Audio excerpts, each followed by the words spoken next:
Honorables sénateurs et sénatrices, députés de la Chambre des communes, mesdames et messieurs, je suis heureuse d'ouvrir la première session de la 43e législature du Canada. Je souhaite la bienvenue aux 98 nouveaux députés ainsi qu'à ceux et celles qui ont été réélus. Your predecessors first sat in Parliament in November 1867. Canada was barely 5 months old. On the scale of world history, we are still young. Yet, much has happened in the world since then. We have matured, and we are here, strong and free. There has been no civil war, no foreign armies marching on our soil. There have been agreements and differences along the way. And lots of arguments, yes, most of them delivered with much eloquence in this very chamber. Notre stabilité tient à de nombreuses raisons. Premièrement, nous sommes des millions à avoir le même désir. Que nous soyons nés ici ou ayons choisi d'y venir, nous voulons vivre librement, en paix et en harmonie. Cette quête est une des pierres d'assises de notre nation et elle nous guide dans presque tout ce que nous faisons. Peu importe ce qui nous différencie, nous avançons à l'unisson comme un seul peuple à la recherche de chances égales et de points communs. Ce n'est pas un hasard, c'est un choix. C'est ce qui nous définit. And remember as well that our fortunes have relied often on the knowledge and the strategies of the indigenous people, what I call indigenous genius, that allowed this nation to thrive. Their deep understanding of our natural world, their intense sense of community should continue to affect what we do here for the good of our communities and the future of our children. Kiji mkweni magani wiwach misiwe anishnabek achish nigan abinuchi shak ke pimaditi watch. Reconciliation must continue. La deuxième pierre d'assise de notre stabilité est notre système parlementaire. Votre travail est essentiel, car il nous permet de décider ce que nous voulons vraiment en tant que nation. Le système de loi et de tradition qui définit notre entité canadienne est garant de notre mode de vie et trace la voie de l'avenir auquel nous aspirons. Your role in the democratic process is a privilege and a responsibility. I know that you embrace it, respecting the wishes and protecting the rights of us all. Because we serve every single Canadian. Nous sommes au service de tous les Canadiens, quel que soit leur genre, leur confession, leur langue, leur coutume ou leur couleur de peau. C'est peut-être d'ailleurs l'entreprise la plus noble qui nous soit confiée. Et nous partageons la même planète. We know that we are inextricably bound to the same space-time continuum and on board the same planetary spaceship. If we put our brains, our smarts, our altruistic capabilities together, we can do a lot of good. We can help improve the lives of people in our communities, diminish the gaps and inequities here and elsewhere, and have a better chance at tackling serious and pressing issues like climate change, poverty, inequalities, and human rights. Because global issues know no borders, no timeline, and truly need our attention. Je suis persuadée qu'en travaillant de concert, rien n'est impossible. I am convinced that anyone can rise to any occasion if they are willing to work with others, to reach higher goals, and to do what is right for the common good. Cet automne, les Canadiens ont été appelés aux urnes et ils ont élu un gouvernement minoritaire à Ottawa. Cela reflète la volonté du peuple et vous avez été choisis pour y donner suite. Nous ouvrons donc cette 43e législature en lançant un appel à l'unité dans la poursuite d'aspirations et d'objectifs communs. ici même, en cette belle chambre, nous reconnaissons que le Sénat du Canada est de moins en moins partisan et des mesures seront prises pour qu'il poursuive sur cette lancée. Nous avons parmi nous des fonctionnaires dévoués qui sont engagés à travailler sans relâche au nom de leurs concitoyens. Les Canadiens ont livré un message clair. Les jeunes, comme les aînés, veulent que leurs parlementaires travaillent ensemble sur les questions qui comptent le plus pour eux. In this election, parliamentarians received a mandate from the people of Canada, which ministers will carry out. It is a mandate to fight climate change, strengthen the middle class, walk the road of reconciliation, keep Canadians safe and healthy, and position Canada for success in an uncertain world. These are not simple tasks, but they are achievable if you stay focused on the people who sent you here. Moms and dads, grandparents and students, new Canadians, business owners, workers, people from all walks of life. Every one of them expect their parliamentarians to get to work and to deliver on a plan that moves our country forward for all Canadians, including women, members of visible and linguistic minorities, people with disabilities, and members of the LGBTQ2 communities. While your approaches may differ, you share the common belief that government should try, whenever possible, to make life better for Canadians.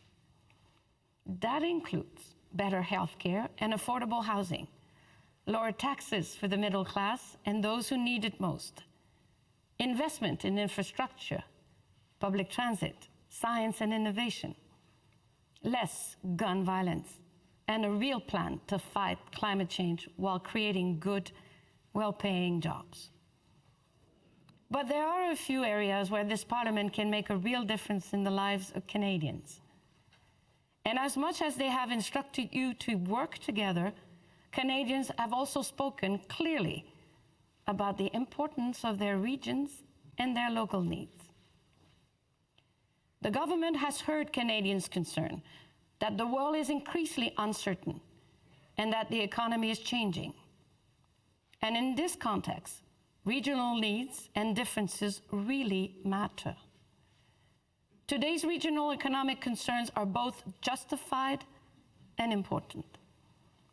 The government will work with provinces, territories, municipalities, Indigenous groups, stakeholders, industry, and Canadians to find solutions. Grâce au dialogue et à la coopération, toutes les régions du pays peuvent surmonter les défis d'aujourd'hui et réaliser leur plein potentiel dans l'économie moderne.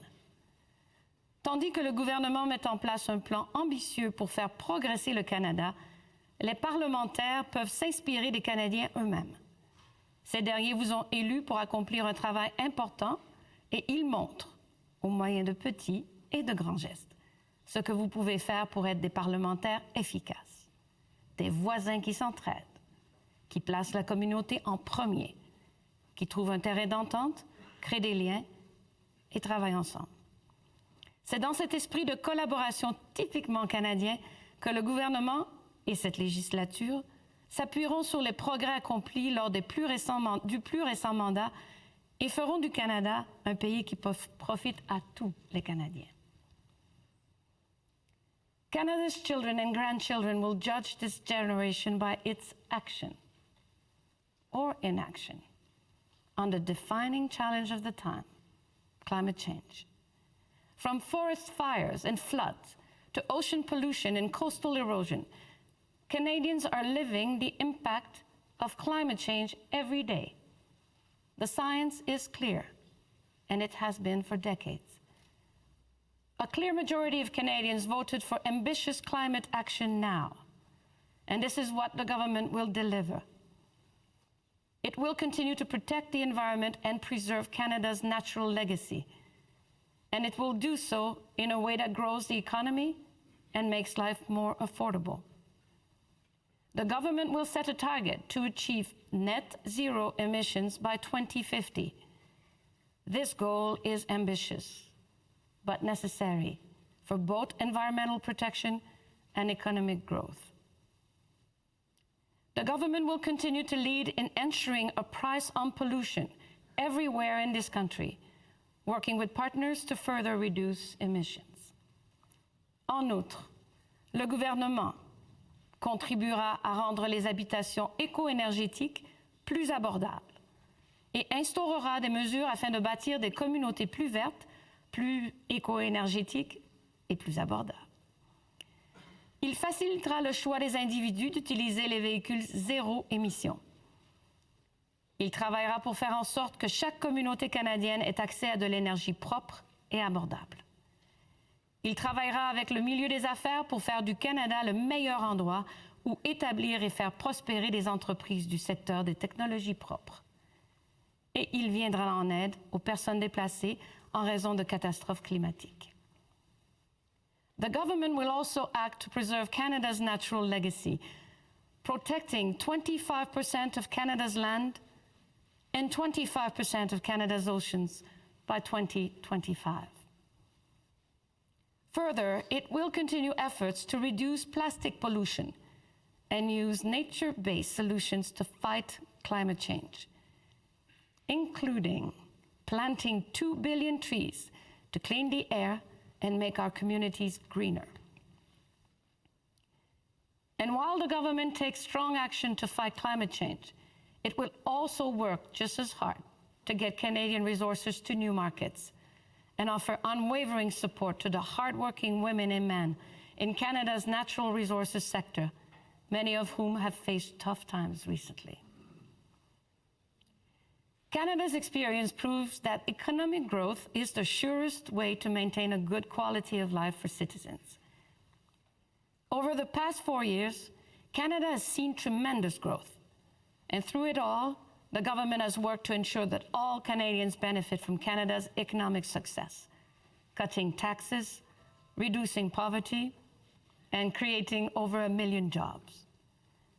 And in this new mandate, the government will provide even greater support to the middle class and to the most vulnerable Canadians by pursuing tax fairness, continuing to invest in people, and growing the economy.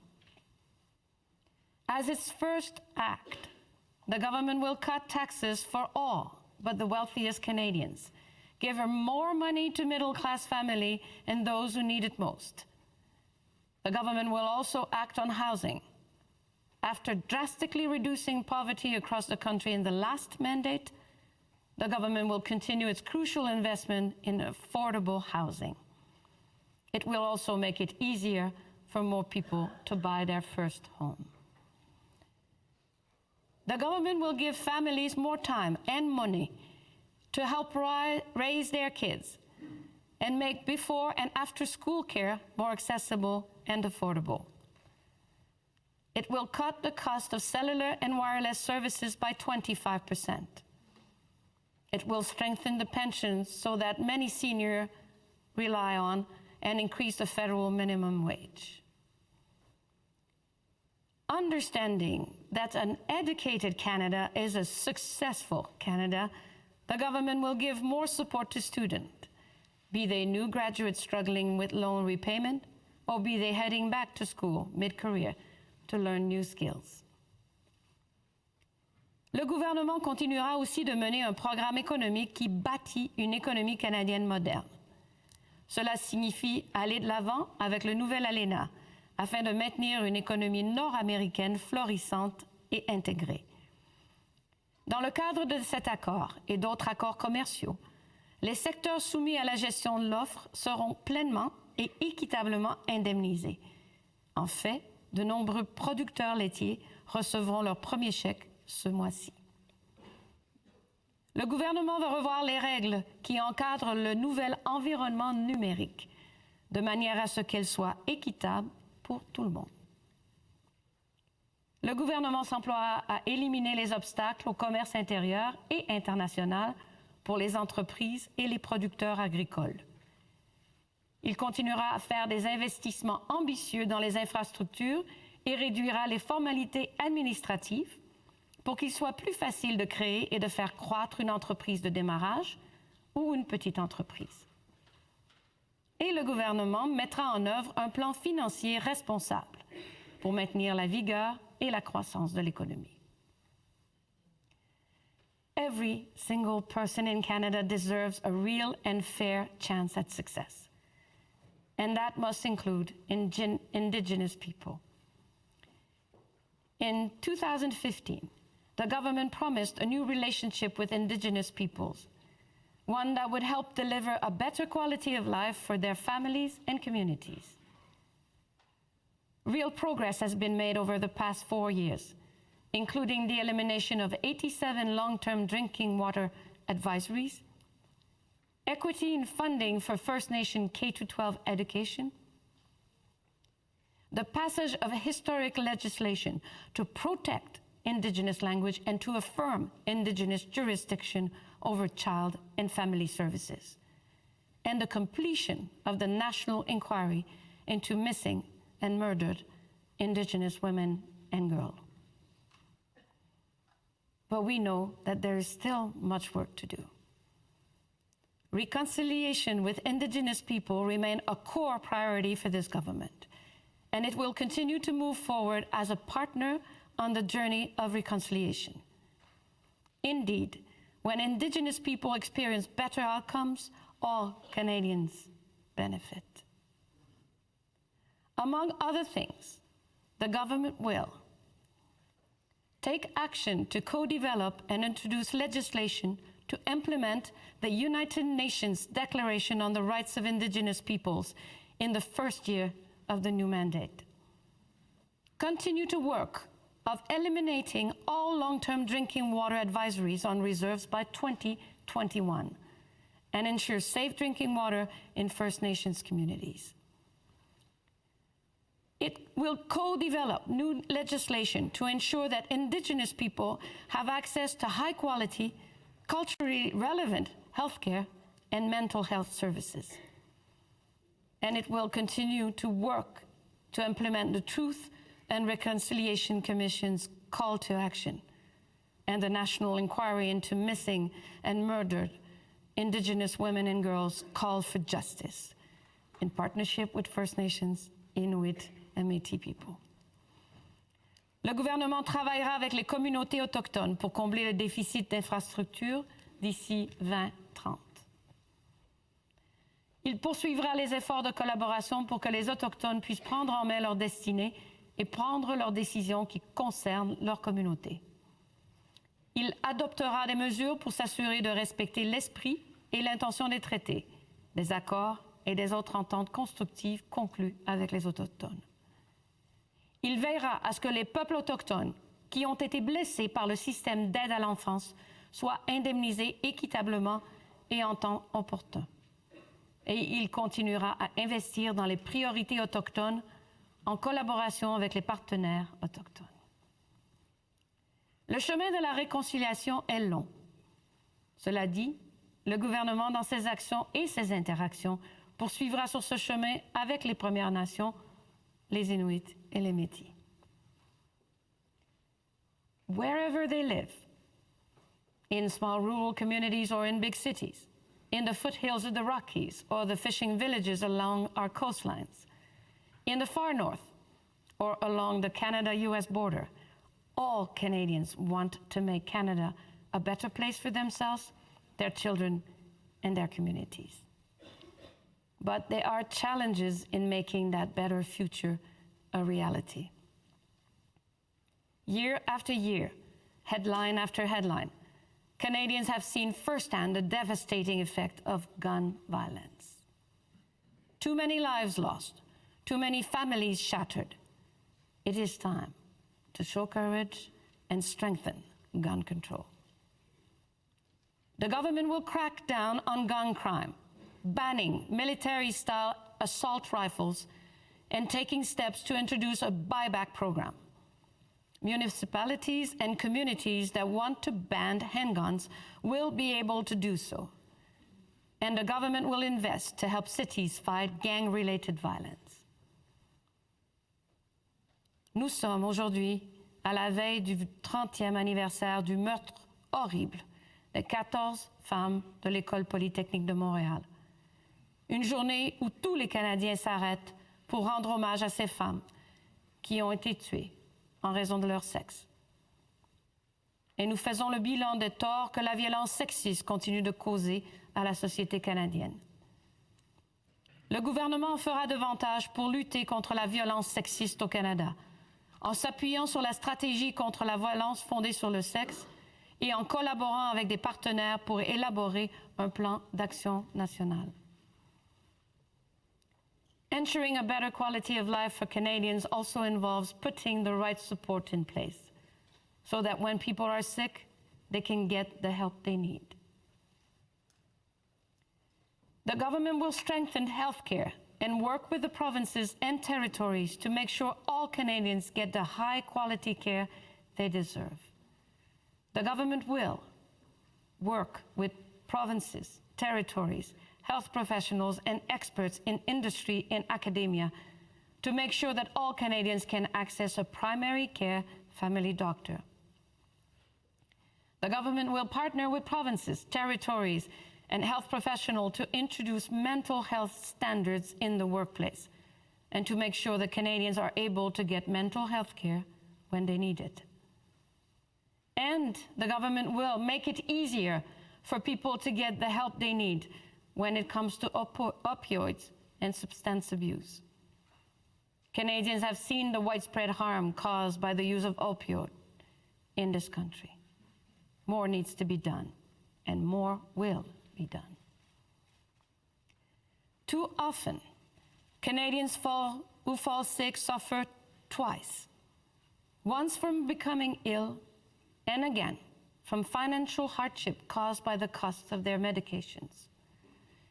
Given this reality, pharmacare is the key missing piece of universal health care in this country. The government will take steps to introduce and implement national pharmacare so that Canadians have the drug coverage they need. Finalement, le gouvernement continuera de reconnaître son devoir solennel d'appuyer les personnes qui choisissent de servir dans les forces armées canadiennes. Dans son dernier mandat, le gouvernement a investi plus de 10 milliards de dollars afin d'obtenir de meilleurs résultats pour les anciens combattants.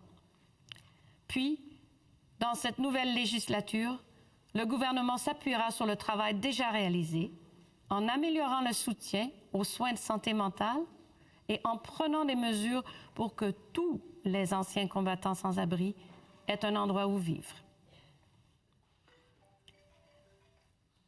Canadians expect their leaders to stand up for the values and interests that are at core to Canada's prosperity and security: democracy, human rights, and respect for international law. Canadians expect the government to position Canada and Canadians for success in the world. As a trading nation, the government will seek out opportunities for Canadian commerce, ingenuity, and enterprise. As a coalition builder, the government will build partnerships with like-minded countries to put Canada's expertise to work on a global scale in areas like the promotion of democracy and human rights, the fight against climate change and for environmental protection, and the development and ethical use of artificial intelligence. Le Canada est un allié et le gouvernement apportera sa contribution aux efforts multilatéraux pour faire de ce monde un endroit un peu plus sûr, juste, prospère et durable.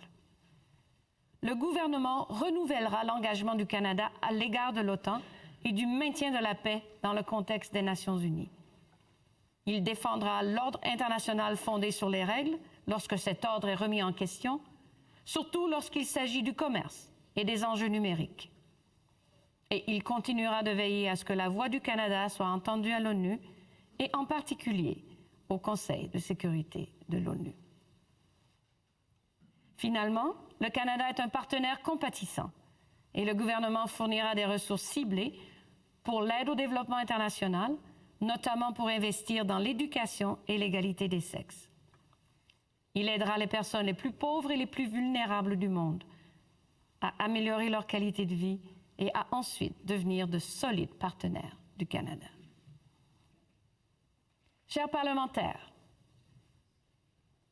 les Canadiens comptent sur vous pour lutter contre les changements climatiques, pour renforcer la classe moyenne, pour parcourir le chemin de la réconciliation, assurer la santé et la sécurité des Canadiens et placer le Canada en position favorable pour assurer sa réussite dans un monde incertain.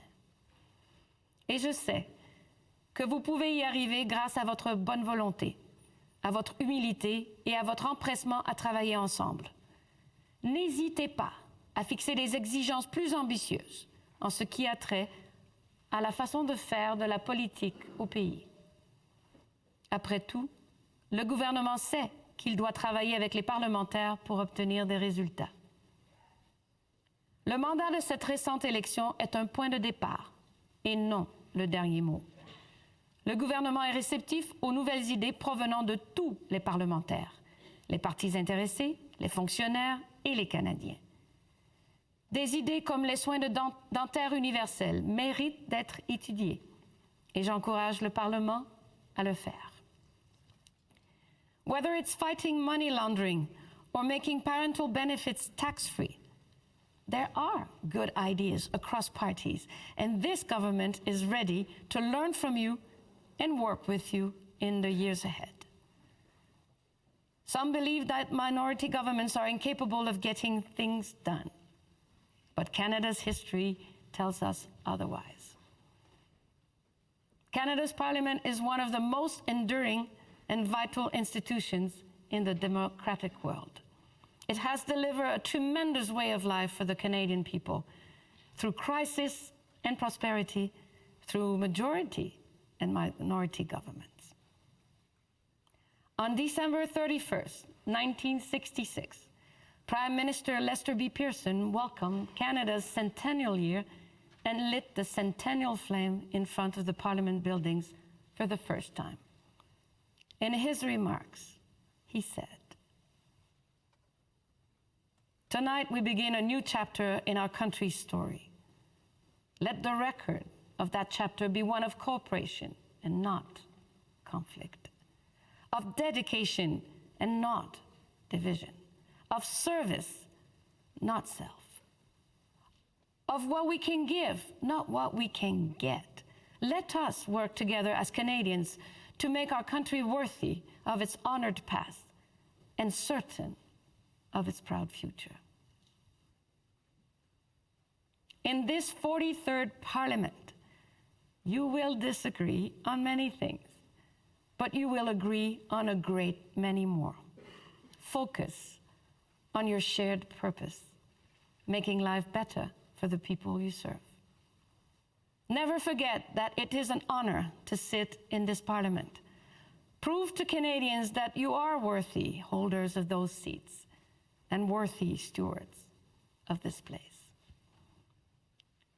Members of the House of Commons, you will be asked to appropriate the funds to carry out the services and expenditures authorized by Parliament. Honorable members of the Senate and members of the House of Commons, as you carry out your duties and exercise your responsibilities, may you be guided by divine providence.